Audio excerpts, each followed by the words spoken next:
So natutuwa tayo dahil bagamat ito ay isang midterm election ay nag-register siya ng ganung kadami na bilang ng mga botante natin na bumoto nitong nakarang election. Again, highest in the history of a midterm election. Yung ating presidential election noong 2022 ay 82.5 ang ating pong presidential election. So medyo kapiraso na lang, halos ganun na rin kadami ang bumoto nitong midterm election. Ngayong araw na to, hopefully matapos natin ang pagkanvas ng 16 pa na natitira na COCs as far as yung local base sa monitoring ng ating pong CCS operator ay pumasok na ang lahat as of kahapon pa. Lahat-lahat. Yun na lang sa overseas, meron na lang natitira kung di tayo kakamali, 3. Ang dahilan naman doon sa 3 ay dahil, for example, yung Moscow, kinakailangan pumunta sa Qatar at yun naman pong Iran, kinakailangan pumunta sa Kuwait. Hindi sila makapag-transmit kasi doon dahil disabled yung mga something doon sa mga areas nila. So inaasahan natin, sana, base sa coordination natin sa mga embahada at konsulada, they'll be able to send everything by 3 o'clock this afternoon. And kung sakasakali, we'll be able to proclaim the winning candidates by Saturday afternoon. For senators. For the party list, bigyan nyo lang kami lagi ng isang araw para mapaghandaan yung venue, etc. We'll be able to proclaim the party list by Monday.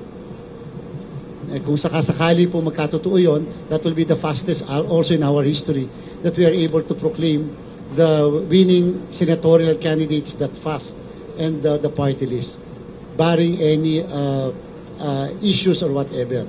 So sana po magtuloy-tuloy lang yung ating pong canvassing ngayong araw na ito. At again, nagpapasalamat po tayo sa lahat-lahat ng workers, teachers, PNP, AFP, ang ating pong lahat ng tumulong sa Commission on Elections dahil wala po tayo kahit isa na failure of election. Again, wala po tayo kahit isa na failure of election sa buong bansa sa kahit na isang presinto. At kahit po sa abroad, wala po tayong isa man sa post, sa 93 post, ang hindi po nakapag-eleksyon nitong Mayo 12. So yun po muna, baka may mga katanungan lang. Are there any questions? Luisa, PTV4. Hi, Chair. Good morning. Chair, tanong ko lang to. Bali, kasi meron pong ang report about NAMFREL na sinasabi na may 16 million na overvote na hindi nabilang. Ano po kayang mangyayari? Do you think you need to assess muna bago makapag-proclaim kung may ganito naman po pala? Kasi 16 million, makakapagpapanalo po sana yun ng kandidato. Wala po kasi kaming basihan tungkol sa figures na binabanggit nila. Sa pagkatatandaan po natin, ang laging basihan ng proclamation ay ang canvas. Sana po maunawaan natin, sa batas natin, ang binagawang basihan ay canvas. Hindi po pinagbabasihan yung mga ibang issues na nasa baba. Kung ano yung natanggap na dokumento, ano natanggap na papel, yun po. Dahil in fact, sa senador at sa party list at sa congressman, wala pong pre-proclamation controversy. Walang issues concerning, etc.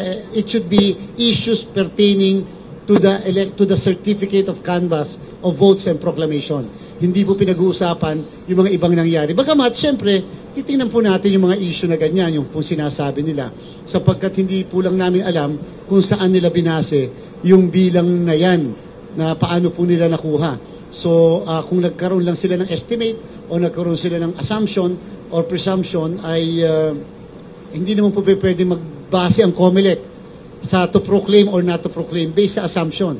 Simple lang po eh. Ito ang pumasok sa ating CCS na mga results mula sa mga Provincial Board of Canvassers.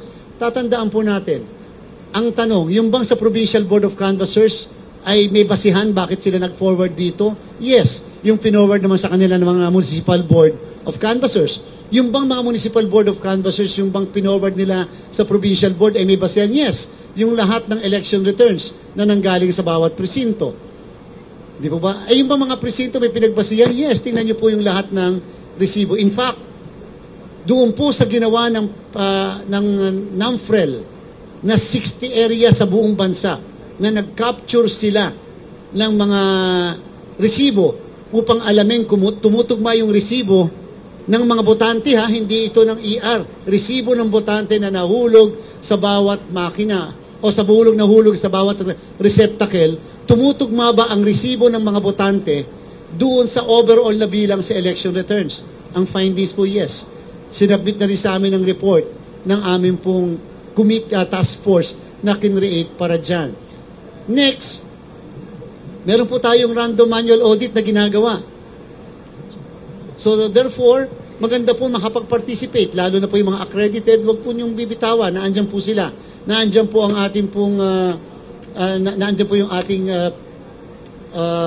Philippine Statistics Authority, ang PICPA mismo, ang NAMFREL, ang PPCRB, ang Lente, naandyan po sila lahat. Hindi naman po pwede ang COMELEC ang magmamaniubra ng mismong random manual audit na hindi naman kami lang ang miyembro ng committee po na ito. Yan ang paraan. Diyan natin makikita, tama ba ang bilang ng balot ng machine as against doon sa na-print na election return. So maganda po, yan talagang random manual audit ay nilagay ng batas dyan para bilang counter-check kung talagang bumilang ng tama ang makina o hindi. Sir, may another din po, yung sa PPCRV naman, yung lumalabas po sa server na mayroong mas marami yung pinasok na balota sa mga cluster. Yung po ay May 12 ng gabi. Nagkaroon ng immediate correction dahil nga sa nagkaroon ng kalituan doon. Kung napansin nyo po, on the same May 12, ang pinapakita na nila ay May 15. Yung May 15, parehas yung bilang na. Hindi po ba? So yun po yung sinasabi natin. In fact, properly discussed na po yan with PPCRB kay Ma'am Ana de Villa. Sir, last na lang po, bali, assurance na lang sir, na although mabilis yung ating canvassing ay maayos at may credibility po yung ginawa po ng Opo, dahil simple-simple lang. Madali pong i-verify. Ito po doon sa mga nakikinig at nanonood sa atin. Madali pong i-verify kung yung nakuha ni Mayor ay tama na boto. Paano po? Hanggang ngayon, nandiyan po yung website ng COMELEC. 99% na po ang napadala. Ganon din naman po sa PPCRB at sa NAMFREL. Pero kahit na po yung website na lang ng COMELEC, yung aming website, galing yon sa mismong server namin na pinadala naman ng presinto. Halimbawa si Mayor na lang po. Computein nyo po yung lahat ng election returns ng bayan na yan sa Mayor. Nandun po yon. Halimbawa, ang boto ni Mayor A sa Precinct 1A, tingnan nyo yung election returns. Doon sa 1A, sa 2A, sa 3A, sa 4A, sa 5A, suma total nyo po. Yung bang suma total ng lahat ng boto ni Mayor doon sa lahat ng presinto sa mismong bayan na yan, tumutugma sa na-print na Certificate of Canvass. Tingnan nyo po yun. Kaya ang ibig sabihin, may paraan to determine the source. Tungkol naman sa tama ba yung resibo, hindi po ba pinagbili namin? At madami po, nationwide, sabi namin, abangan nyo yung ballot face, yung picture ng balota. In fact, ang kagandahan nga ng picture ng balota, kung nakita nyo, tanggal yung walang boto. Ang natira lang, yung may boto. Meaning, kung ito yung balota, yung hindi naman sinade ng mismong botante, wala na po yung hindi na shade. Ang makikita nyo lang yung shaded. Ibig sabihin, madaling alamin kung sino ang binoto ng botante o hindi. Yun mismo yung pinakabalotan niya. So madaling i-counter-check yung mismong ballot image doon sa mismong election returns o yung sa resibo. Tanong, meron bang nagsabi sa kahit isa na hindi tumugma ang ballot face o ballot, yung pictures ng balota versus sa election returns? Balota na yun the best source of whether the result is accurate or not. Go back always to the original or to the ballot. Yung po yung dahilan kung bakit meron tayong ballot image. Inuulit ko, may ballot image po tayo yung mga balota natin. Pictures mismo ng balota na pinapakita sa pinakahuling parte ng proseso natin. Mr. Gerald Nabal, Malaya. Sir, dun sa voter turnout, you mentioned, sir, safe to say ba na second highest siya overall?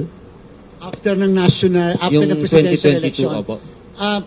Hindi po, posible, yun po. Pero kung siya ba ang pinakamataas sa isang midterm election, yes. pinakamataas siya sa isang midterm election. As to whether second highest siya after the presidential election of 2022, i-verify natin yon. Pero mukhang yun din. Mukhang tama yung analysis. Okay, sir. Tapos, sir, where can we attribute yung high voter turnout, sir? Kabataan. Hindi ko pa nalalaman yung whatever, pero base sa initial nating pagtingin, talagang dumagsa ang kabataan sa pagboto nitong nakaraang 2022 elections. Yung boses nila, gusto ng sambayanan na mapakinggan. Kahit naman yung mga nakatatanda natin dumagsa rin, lalo na nga po doon sa mga unang... alam niyo po, ang ating pong early voting hours ay mahigit 3 billion sa 2 oras lang. Kung titingnan nyo, tatanungin nyo successful, di hamak. Kasi 2 oras lang yun eh. 3 million mahigit ang mga botante natin na mga nakatatanda at may kapansanan na dumagsa sa ating mga presinto sa 2 oras ng 5 to 7. So, siguro po across the ages, talaga naman pong mataas. Pero ako, naniniwala ako that the votes of the youth matters talaga. Yung pagdagsa nila, sobrang dami.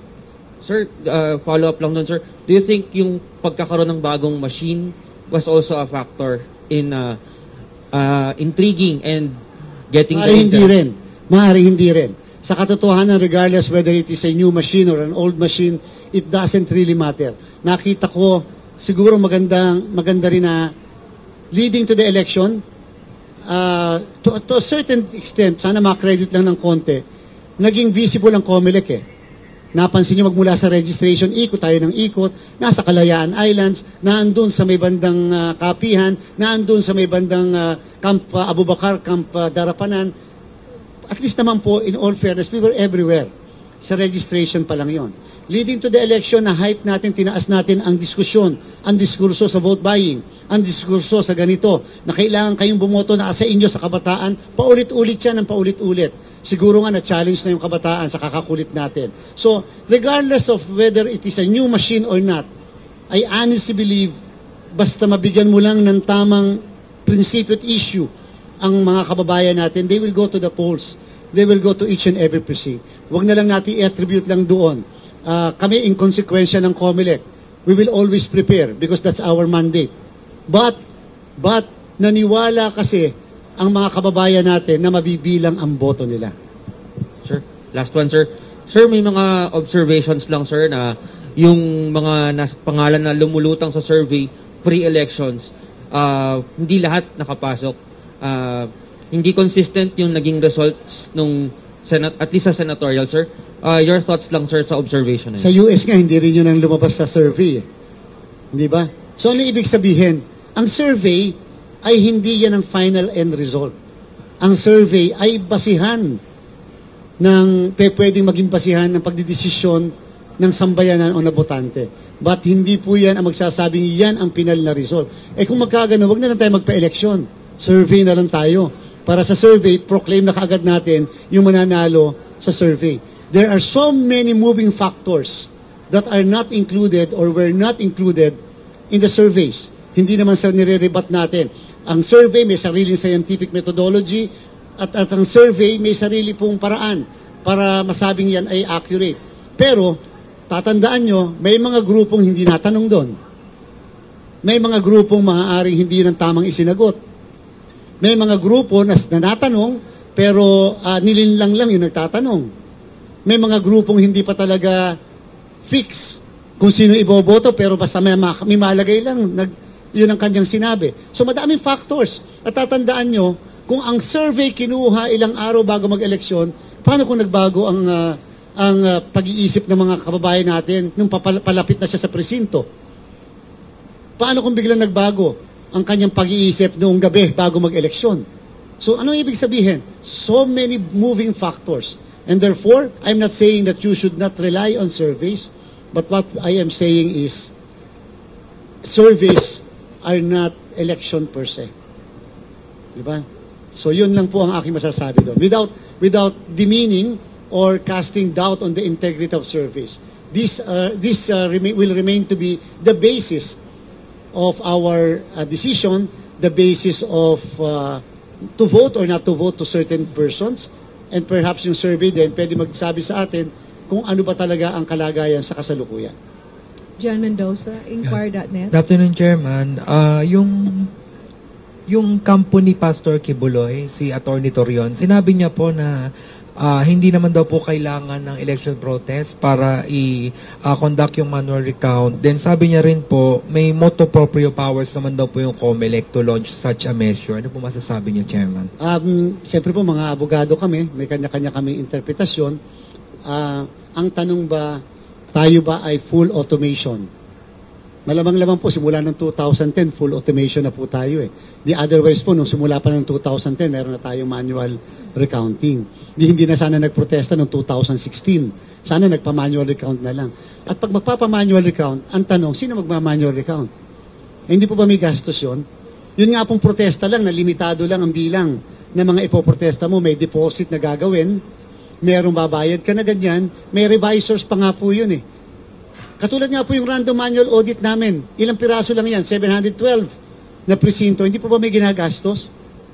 Kasi papakainin mo yung mga kahit paano na andun sila, nagmimerienda, etc. May gastos. Saan po namin kukuhanin? Wala naman sa budget na mayroon tayong So kung magkakaroon po ng ganong klaseng feature ang ating automated election, dapat po magbago yung batas. Dapat mag-prescribe ng proseso paano gagawin natin yon. Otherwise, after the election, sinasabi mismo ng saligang batas, the best course is election protest. In an election protest, sabi ng Supreme Court, Lerias versus HR80, an election protest pertains to issues kahit na before the election, kahit na during the registration, until the proclamation, covered ng election protest yun. All issues. Therefore, kung may issue sa counting, may issue sa ganito, raise that in an election protest. Otherwise, kung mayroon palang counting, edi wala na election protest. Kung mayroong counting, paano po yung kapangyarihan ng Senate Electoral Tribunal? Paano po yung kapangyarihan ng Presidential Electoral Tribunal? At paano po yung kapangyarihan ng House of Representative Electoral Tribunal? Very clear. Article 6, Section 17 of the Constitution. Ang sabi po niya, the House of Representatives Electoral Tribunal shall be the sole judge of all election, returns, and qualifications of the members of the House of Representatives. The Senate Electoral Tribunal shall be the sole judge of all elections, returns, and qualifications of the members of the Senate.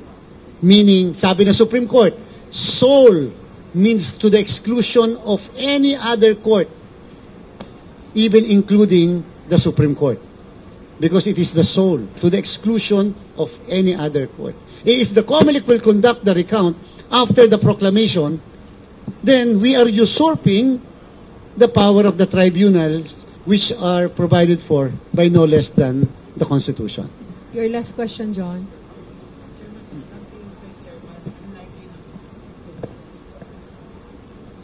Chairman, that being said po, unlikely na po na magkaroon ng manual recount. Magkakaroon po ng manual recount basta may election protest. Mas maganda po, mabe-ventilate ang lahat kung anong klase. In 2016, a vice presidential candidate protested the results of the election. And he chose three provinces as the pilot provinces. And afterwards, hindi na nagtuloy yung mismong kabuuan ng protesta. Yun po talaga. Because you determine tama ba yung bilang ng makina pag manually counted. Total naman po merong random manual audit. Bakit pa po naglagay sa batas ng random manual audit kung magpapa-recount ka naman pala ng buong Pilipinas? Itanggalin na lang yung random manual audit. Palitan na lang ng manual recounting of all the ballots in the entire country. And you set aside the power of the tribunals. But you amend the Constitution. Next question, Johnson Manabat, please. ABS-CBN. Hi, Chairman. Good afternoon. Sir, pa-clarify lang, sabi mo, di ba, nagkaroon ng kalituhan doon sa questionable numbers of voters doon sa Zamboanga and Dumaguete. Kasi ang sabi ng PPCRV, supposedly 992 ang registered voters. Yung number of voters who actually voted were 768. Pero ang lumabas na balot ng binilang 919. Saang party po nagkalituhan? May 12 do sa program yun, sa May 12 ng gabi. And on the same night, it was corrected. Kaya nung tiningnan nila yung May 15, yung nilabas nila, ay lumabas na the number of voters who actually voted and the number of ballots cast ay eksaktong parehas. Diba? Number of voters who actually voted and the number of ballots cast ay parehas na. So, ibig sabihin, wala pong nagbago sa boto eh. Hindi naman po nagbago ang boto. Nagkaroon lang ng correction doon sa item na yon sa programming. Pero it does not change the votes simply because ang votes kasi nung gabi ng alas 7, pumasok na sa server nating lahat. At nakikita na ng lahat doon sa mismong website ng COMELEC. In fact, after the proclamation of the party list winners, we are going to publish di ba yung commitment namin? If we are going to be able to proclaim the party list by Monday, expect by Tuesday the most, we are going to publish the transmission logs, the audit logs, the IP addresses, including the hash codes. Makikita po ng lahat. Makikita natin sa bawat lugar kung talaga bang ganung oras natanggap. Halimbawa, tingnan niyo yung election return ng Precinct 1A ng Manila. Alas 7 ng gabi. Sabi ng COMELEC website, 7:10 natanggap yung Precinct 1A. O di tingnan natin doon sa transmission log kung talagang 7:10 natanggap. Yun ang paraan. So dati hindi natin walang ganoon. Ngayon nilalabas natin publicly because you can easily look into all of this. Yung sa tinatanong mo, Sir Johnson, ang tanong, pag tinignan mo ba lahat ngayon ay mali ang naka-reflect? Diba hindi naman po? At ang tanong na pangalawa, pag tinignan mo ba ngayon ang aming website, pati yung naka-website o yung sa mismong PPCRB, NAMFREL, nagbago ba ang boto na pinadala ng presinto papunta sa mga servers? May pagbabago ba? Ang sasabihin nyo, nagbago nung nung madaling araw. Hindi po kami yon.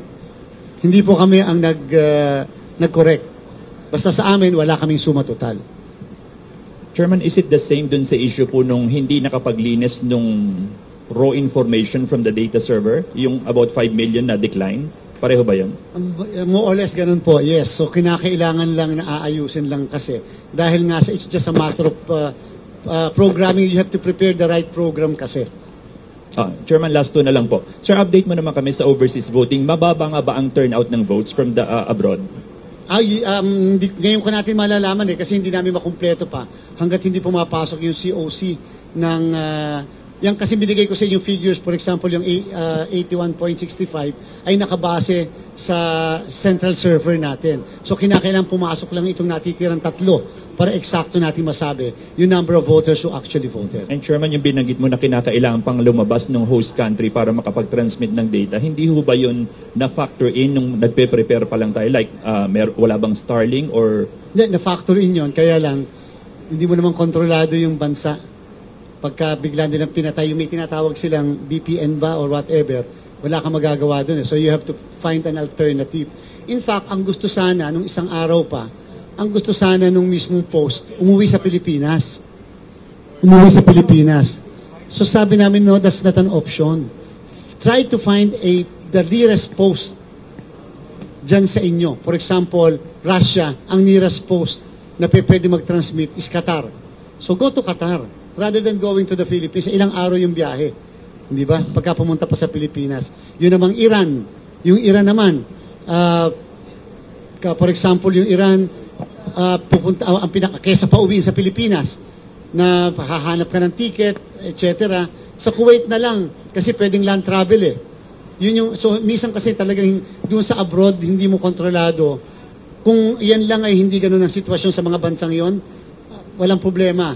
Kaya lang medyo unstable nga kasi, especially kapag yung policy biglang ginanya, especially kapag security nila ang issue. Ano yan eh? Iran, Russia, at saka Poland. Kaya medyo may hindi lang natin iba yung kasi sa kanila kumpara sa atin. Sir, isa na lang. Historically po ba yung pagre-release ng partial and official result from NBOC talaga bang inaabot ng 3 days? Kasi 3rd day na po tayo ng canvassing today. Wala pa rin. Actually, available na ngayon. Yeah, eksakto. Habang nag-uusap tayo, pinirmahan ko na kanina eh.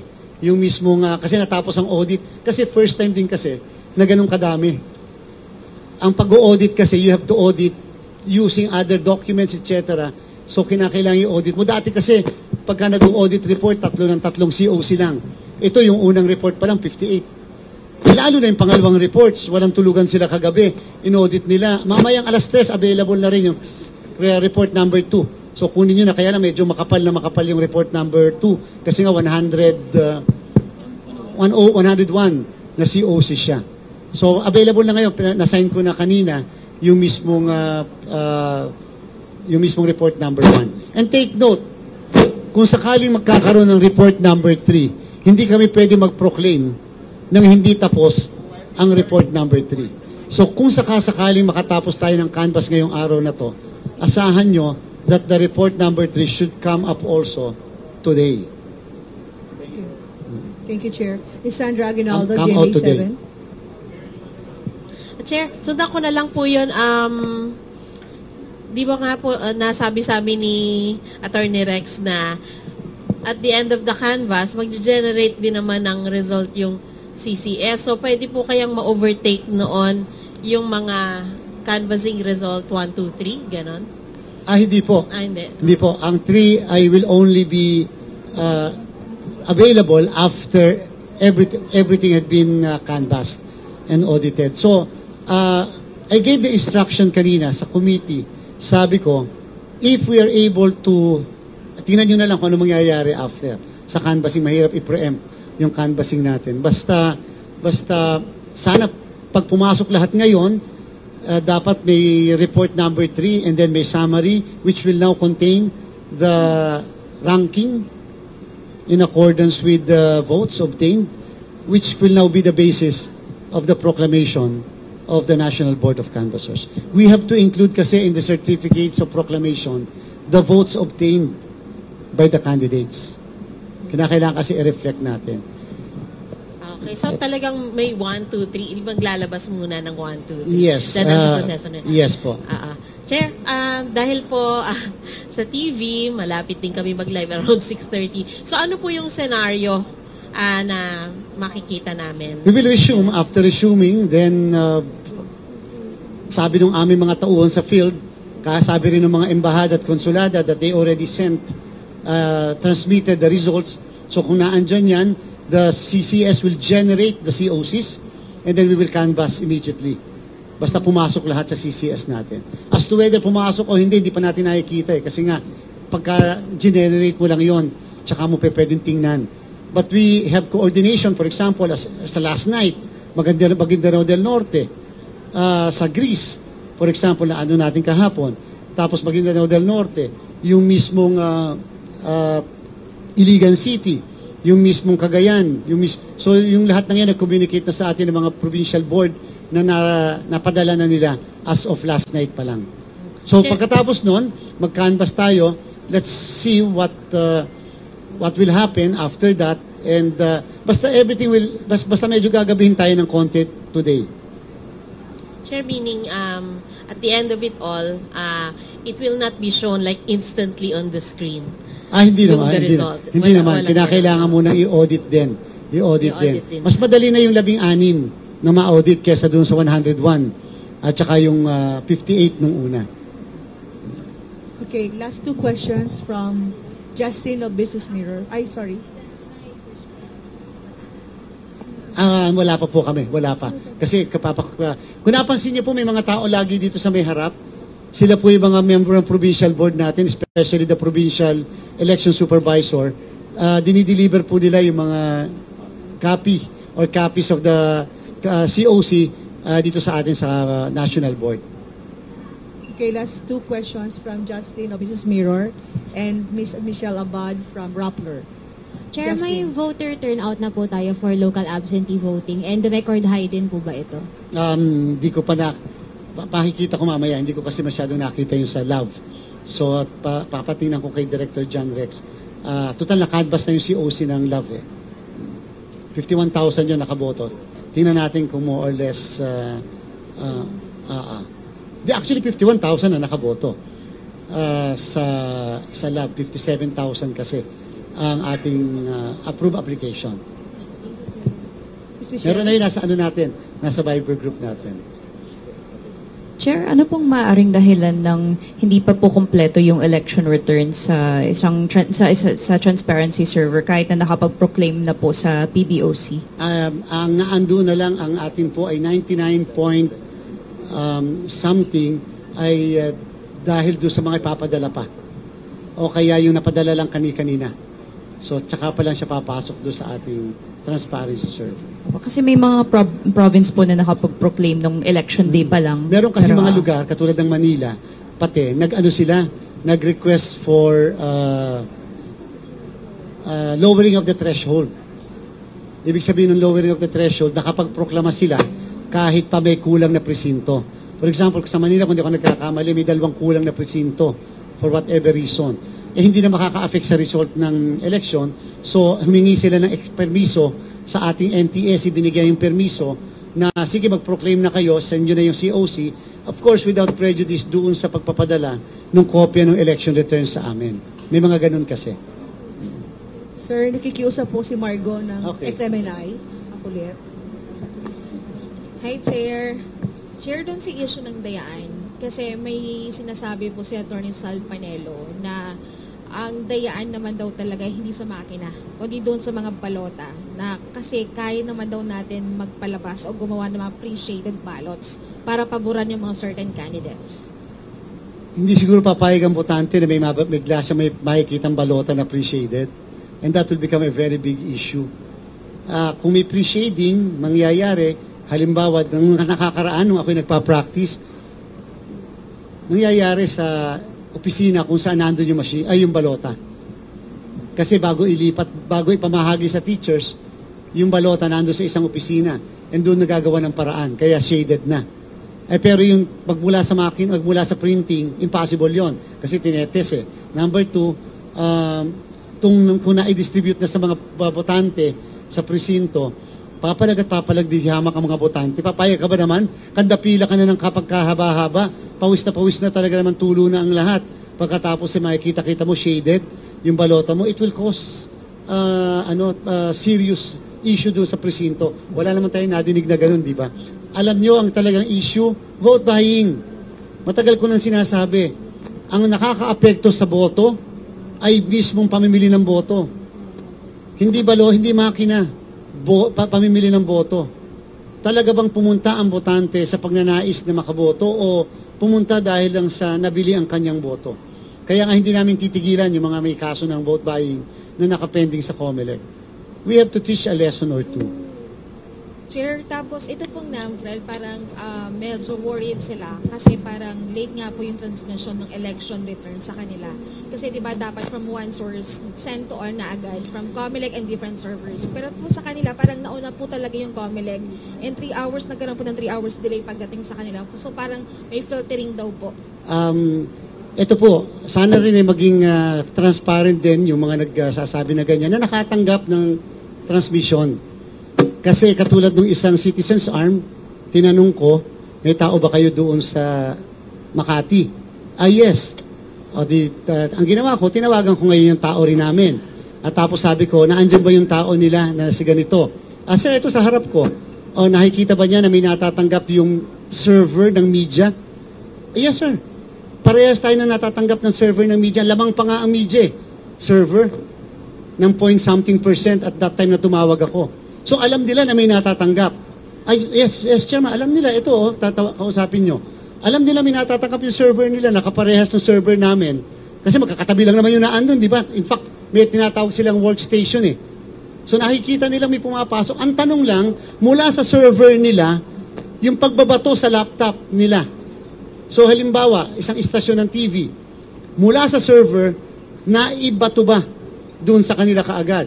O di na siguro tanungin natin kung bakit hindi nakapagbato kaagad yung primary server papunta doon. Yun talaga siguro ang pinaka-issue. Kasi sa amin kasi wala kaming dinadaanan eh. Di ba? Ang sa amin mula sa presinto, bato kagad, kaya expectedly dapat nga mauna kami talaga. Mula sa presinto, bato sa server. So bato sa aming website. Di ba? Kaya naka-real time. Yung sa inyo, yung sa media, but from the precinct, bato sa server ng media. From the media server, bato sa inyong mga istasyon. So doon nagka-problema, doon sa pagbato sa istasyon. Ang tanong, pumapasok ba sa server? Yes. Paano makikita? Pag nilabas na natin ang transmission logs. Diba? Kung talaga bang pumapasok mula alas 7, papunta doon sa servers ng PPCRB, NAMFREL, majority, minority, at media. Chair, Ay, statement hindi niyo na. lang. Mamaya na. Hindi na kaya. Okay, Hindi na kaya. diyan po nagtatapos ang ating press con for today. Thank you. Salamat.